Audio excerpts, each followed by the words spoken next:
I'm standing in my apartment, coffee mug in hand, when my family storms in, begging me to save their house after I just found out they'd left every last dime to my sister in their will. Me? I'm Kieran, the one who paid their bills for 10 years, only to get a slap in the face with a footnote. That day, I slammed the door on them, my heart racing, and started asking myself, how far would you go for folks who'd already written you off? What happened next turned my world upside down, and trust me, you'll want to hear how it ends. Have you ever had to choose between family and your own peace? Drop your thoughts below. I'd love to know what you'd do in my shoes. The air was thick that July evening in 2015, the kind of sticky heat that clings to your skin and makes you wish for a breeze that never comes.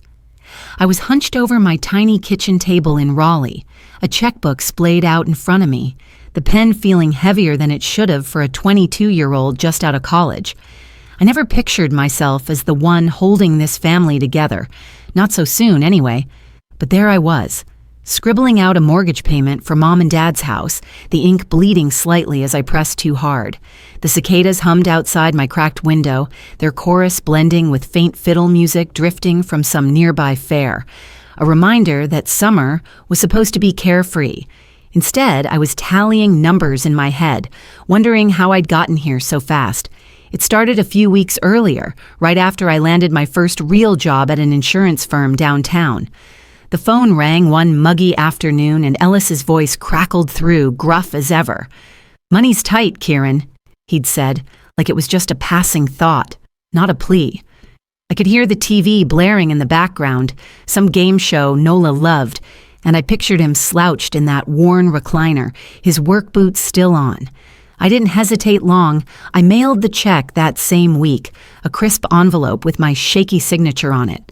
When it cleared, I felt a strange swell of pride, like I'd stepped into a role I was meant to play. Families lean on each other, don't they? That's what I told myself, brushing off the quiet ache in my chest as I sealed another envelope a few days later. The next Sunday, I drove over to their place for dinner, the smell of grilled chicken hitting me as I stepped onto the porch. Nola had the table set with chipped plates and mason jars of sweet tea, condensation dripping onto the wood. She was all smiles, her apron fluttering as she darted around, fussing over Sloane's latest watercolor propped up against the wall. "Look at this, Kieran, our girl's got talent," she chirped, her voice bright as the fireflies starting to blink outside. Sloane, all of 19 and breezy as a summer day, flashed a grin and twirled a strand of hair around her finger, her laugh cutting through the humid air. I nodded, my own plate half empty, my mind still ticking through the overtime hours I'd pulled to cover their latest electric bill. I sipped my tea, the ice clinking softly, and tried to join the chatter, but my eyes kept drifting to the stack of mail on the counter, bills I knew I'd be sorting through soon enough. Back at my apartment that night, the fair music had faded, replaced by the steady hum of my ancient AC unit. I sat at that same table, the checkbook open again, barbecue smoke still lingering in my hair from the neighbor's grill. I wrote out another payment, this time for the mortgage, and my pen hovered over the line, a flicker of something uneasy curling in my gut. Was this really how it worked? I shook it off, signed my name, and tucked the check into an envelope, the crinkle of paper loud in the quiet room. I just mailed it when Ellis called, his voice gruffer than usual through the static. "Good thing we've got you, Kieran," he said, and I felt his hand clap my shoulder in my mind, a rare gesture from him. I smiled into the phone, but then I heard Sloane giggling in the background, light and free, and his tone softened in a way it never did for me. Nola chimed in. "She's got a new painting idea. Wait till you see it." I mumbled something agreeable, my fingers tightening around the receiver. I hung up and stared at the envelope on the table, the edges curling slightly in the heat. That look in Ellis's voice, the one I couldn't see but could feel, stayed with me as I turned off the lamp and shuffled to bed. I brushed it off that night, chalking it up to tiredness, to the long days at the firm. But years later, that softness he saved for Sloane would hit me like a brick, a memory I didn't know I'd been carrying all along. Life's funny that way. It hands you burdens dressed up as duties, and you don't question them until they start to weigh too much. The leaves were turning gold outside my window that October evening in 2023, a cool snap settling over Raleigh as I tugged on my boots and headed to Ellis and Nola's place. I'd walked that path 100 times, but something felt off as I crunched through the fallen leaves, the air sharp with the scent of pine and distant bonfires. It was a random Tuesday, nothing special, just another night of sorting their tax papers, a chore I'd taken on years ago when the bills started piling up. I stepped onto their porch, dodging a couple of grinning pumpkin carvings kids had left down the street, and pushed open the door. Inside, the house was its usual mess. Stacks of mail teetering on the counter, Sloane's half-finished crafts cluttering the corners.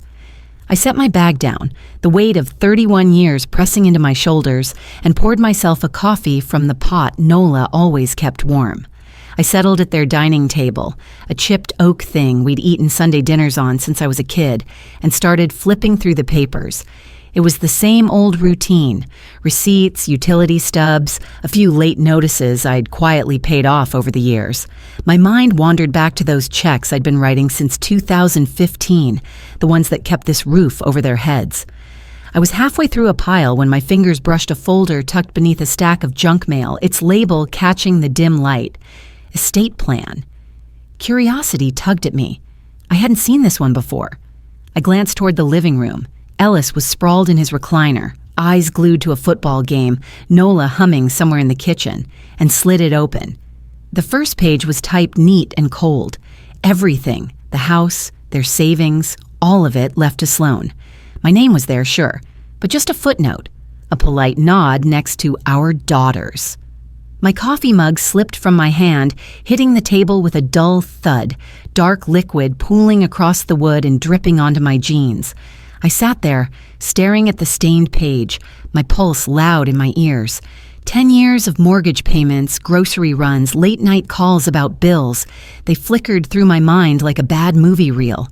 I grabbed the folder, my knuckles whitening, and stood up, the chair scraping loud against the floor. "Ellis!" I called, my voice tighter than I meant it to be. "Can you come here a sec?" He ambled in, scratching his graying beard, his eyes flicking to the mess on the table. "What's this?" I asked, holding up the will, my thumb smudging the wet edge. He shrugged, a quick roll of his shoulders, and muttered, "Don't make a mountain out of it, Kieran." Before I could push, Nola bustled in, her apron dusted with flour, and froze when she saw what I was holding. Her face hardened, and she crossed her arms. "Sloane's always been the fragile one," she said, sharp as a knife. "You've got your job, your life. You don't need this like she does." I blinked at her, the words sinking in, slow and heavy, like mud after a rain. I gripped that folder tighter, the paper crinkling under my fingers. "I've paid for this house," I said, my voice low but steady. "Month after month. Doesn't that mean anything?" Ellis looked away, fussing with a loose thread on his shirt, and Nola just pursed her lips, her silence louder than any excuse. The room felt smaller, the air thick with something I couldn't name. Betrayal, maybe, or just the weight of truth I'd been too busy to see. I set the folder down, the coffee stain spreading like a bruise, and grabbed my coat from the chair. My hands shook as I yanked it on, one sleeve catching awkwardly, and I didn't bother fixing it. "I need some air," I muttered, though they didn't ask me to stay. I pushed out the door, the cool night hitting my face as I stormed down the steps, leaves crunching under my boots again. That spill wasn't just coffee soaking into the floor. It was a decade of trust I'd poured out, now gone cold. I kept walking, the glow of their porch light fading behind me, wondering how long they'd been planning to leave me with nothing. Sometimes the hardest lessons come wrapped in the people you love most. Winter had settled over Raleigh by January 2024, the kind of cold that seeps into your bones and lingers long after the Christmas lights come down. I was in my apartment, bundled in a sweater, when my phone buzzed on the counter, the screen lighting up with Ellis's name.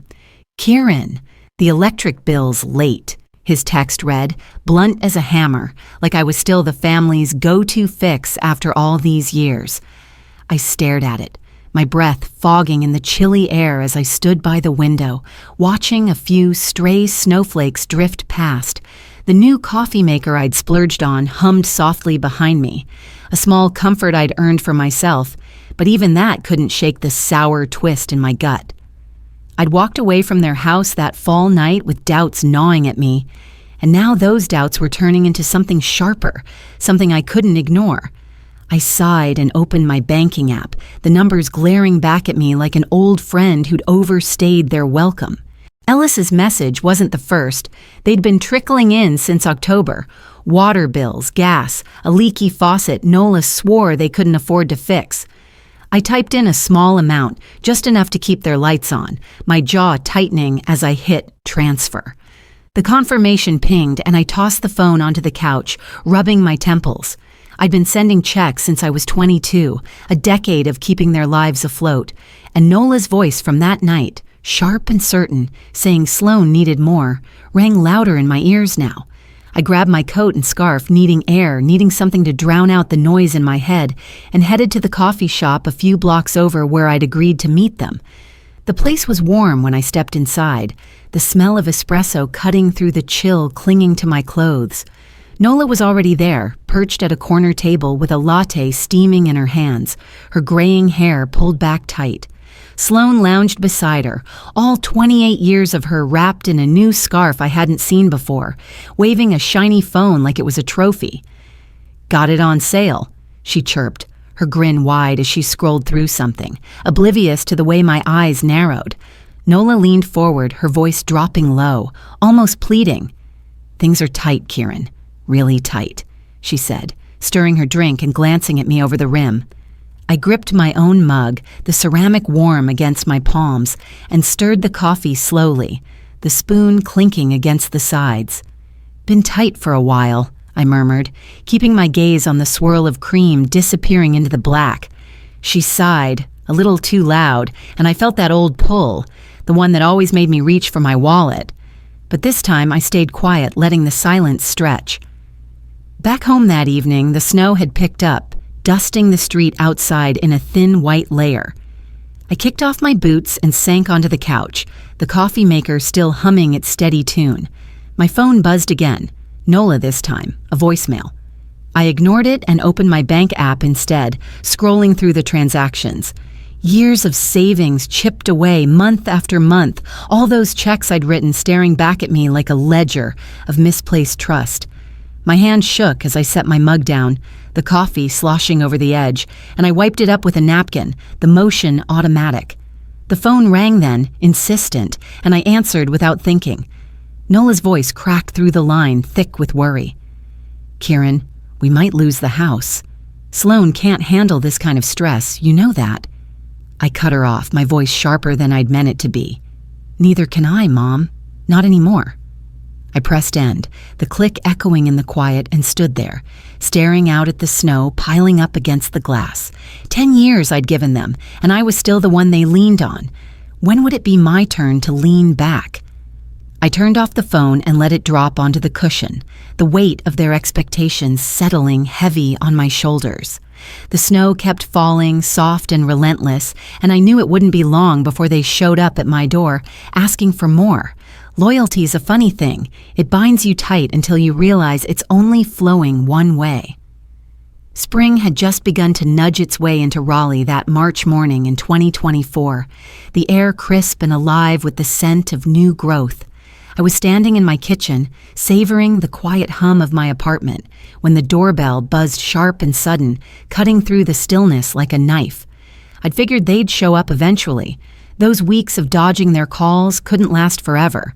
But seeing Ellis, Nola, and Sloan huddled on my doorstep still lit a fire in my nerves.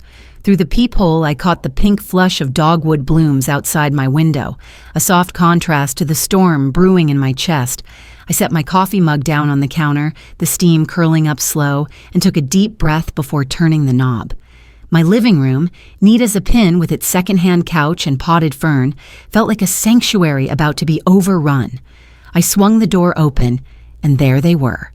Ellis, rigid as a fence post in his faded flannel, Nola clutching her purse with wet eyes, and Sloan leaning against the railing, arms crossed and smug as ever. "We need to talk," Ellis said, his voice low and clipped, stepping forward like he owned the place. Nola pushed past him, her scarf trailing, and launched into it before I could blink. "Kieran, honey, we're family. Don't let us fall to pieces over this," she sobbed, her hands fluttering like startled birds. I stood there, arms folded, the memory of her cracked voice from that January call ringing in my ears, louder now with her standing right in front of me. Ellis nodded, his jaw tight. "You've always been the one to handle things," he added, like that was some kind of compliment. Sloane smirked, picking at her chipped nail polish, her new sneakers scuffing my welcome mat.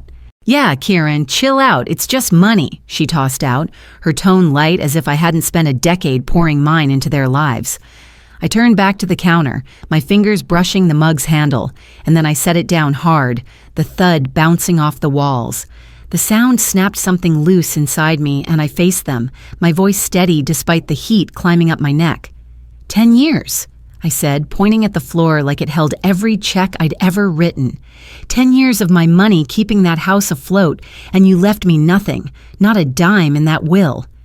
Nola's sob hitched, her hand flying to her mouth, but I kept going, the words spilling out sharp and fast. "I've paid your bills, fixed your messes, and what do I get? A footnote while Sloane gets it all?" Ellis shifted, his boots scraping the hardwood, and muttered something about not meaning it that way.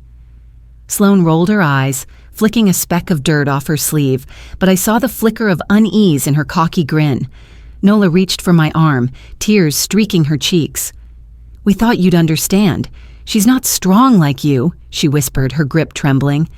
I pulled away, stepping toward the door, my hand already on the knob. "I'm done being your ATM," I said, my voice slicing through the air, clear and final. "Get out!" Ellis's face flushed red, a vein pulsing at his temple, and he opened his mouth, but I didn't wait for whatever he'd spit out.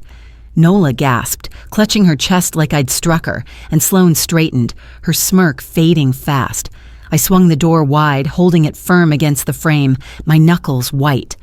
"Now," I added, staring them down until Ellis turned, stiff as a board, and shuffled out. Nola followed, sniffling, and Sloane trailed behind, tossing me a glare that didn't quite land. I slammed the door shut, the bang rattling the walls, their muffled voices fading into the hum of the morning outside. That slam wasn't just a door closing, it was me cutting a cord I'd been tangled in too long. I leaned against the wood, my breath coming fast, the coffee still steaming on the counter behind me. Their shadows lingered beyond the glass, and I wondered if they'd really give up that easy, or if this was just the start of something louder. You can give folks your all for years, but sometimes it takes standing still to see they've never given back. The rain started tapping on my apartment roof late that March in 2024, a steady drumbeat that matched the gray sky hanging low over Raleigh. I'd barely slept after locking them out, the echo of that door slamming still rattling around in my head like a loose shutter in a storm. I was rinsing my coffee mug in the sink when my phone lit up on the counter, buzzing hard enough to slide an inch across the wood. I didn't need to look to know who it was. Ellis, Nola, Sloane, all of them scrambling with texts and calls, every trick they had to drag me back into their mess. I dried my hands on a dish towel, the rough cotton grounding me for a moment, and glanced out the window where the wet streets glistened under a drizzle that wouldn't quit. I'd stood my ground yesterday, but I could feel the pull of their desperation creeping in already. I picked up the phone, the screen flashing with Ellis's name first. "Selfish doesn't even cover it," his text barked, short and bitter, like I'd failed some test he'd never bothered to explain. I swiped it away, my thumb steady, and Nola's voicemail popped up next.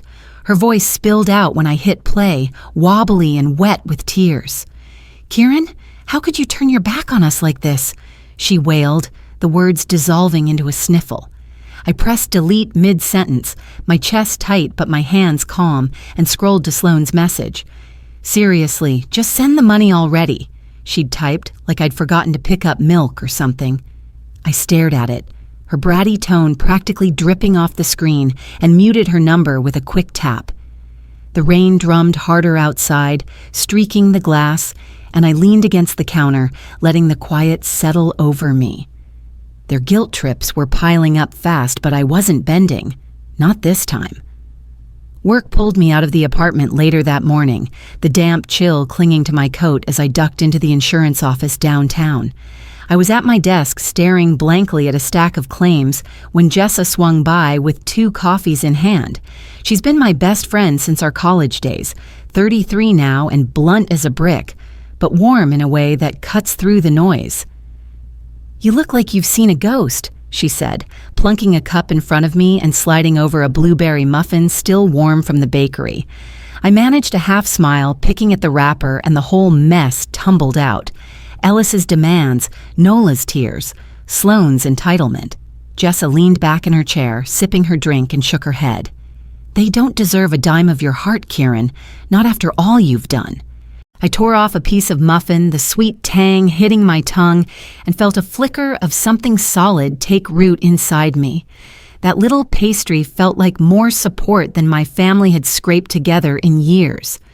Back home that evening, the rain hadn't let up, pooling in the cracks of the sidewalk outside.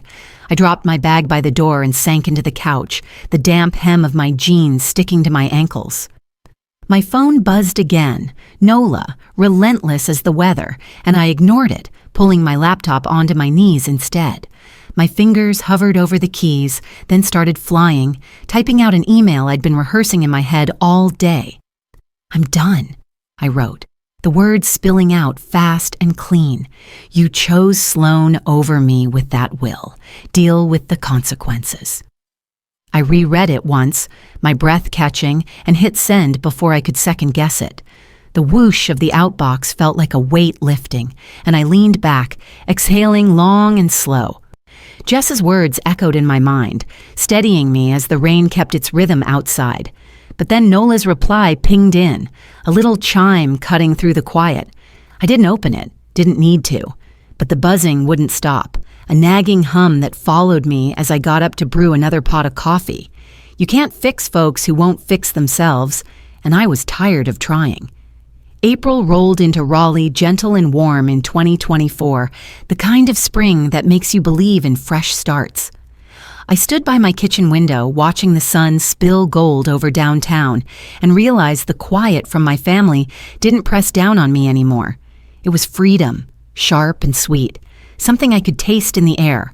The rain from late March had given way to blooming Easter lilies nodding along the streets, their fragrance drifting up to my apartment, now lighter without the clutter of old family junk. I'd spent weeks bracing for their next move after that showdown, but the silence held, and it felt like a gift I hadn't known I'd been waiting for.